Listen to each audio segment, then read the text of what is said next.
Hello everyone, my name is Young Lee, and today I would like to talk about meritocracy and introduce some interesting studies about meritocracy. To open up, we must know the definition of meritocracy and the three types of it. It is the notion of a political system in which economic goods or political power are vested in individual people based on talent, effort, and achievement rather than wealth or social class.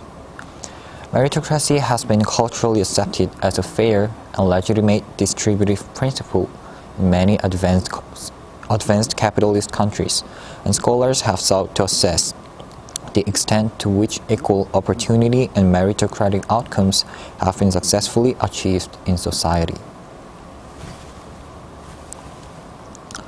World-renowned philosopher Michael Sandel argues that to overcome the crises that are pending our world, we must rethink the attitudes towards success and failure that have accompanied globalization and rising inequality. Sandel shows the hubris a meritocracy generates among the winners and the harsh judgment it imposes on those left behind, and traces the dire consequences across a wide swath of American life. He offers an alternative way of thinking about success, more attentive to the role of luck in human affairs, more conducive to an ethic of humility and solidarity, and more affirming of work's dignity. And this book, A Tyranny of Merit, points us toward a hopeful vision of a new politics of the common good. The title of its study is Meritocracy as Justice Rule, an Inequality Perception Comparison of Korea and Japan. This study investigated the influence of justice rules on inequality perception by comparing Korea and Japan.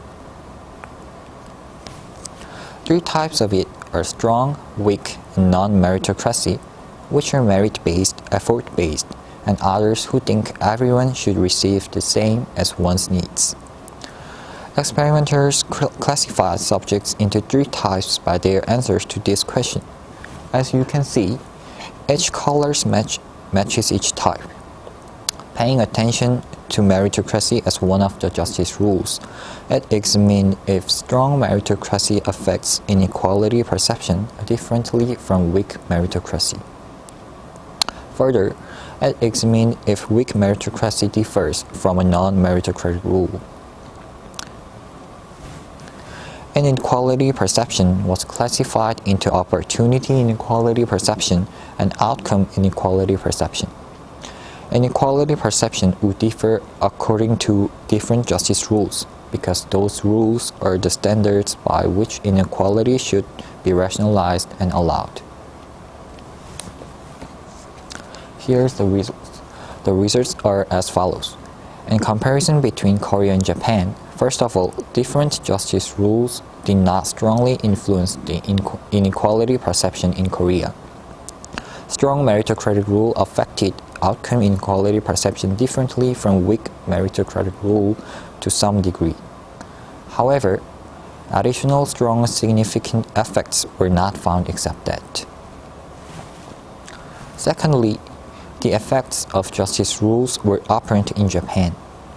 Compared to those with weak meritocracy, people with strong meritocracy perceived both opportunity and outcome inequality as less severe.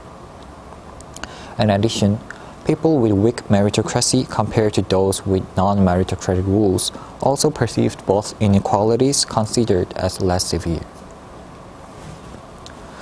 This study implies that justice rules seem to be important in explaining people's perception of inequality, but they can play different roles in different social contexts. Justice rules look much less relevant in explaining inequality perception in Korea, where people are dominated by the belief that more income differentials are needed to reward their efforts more properly. I hope my speech about meritocracy and the study was interesting to you, and thank you for listening.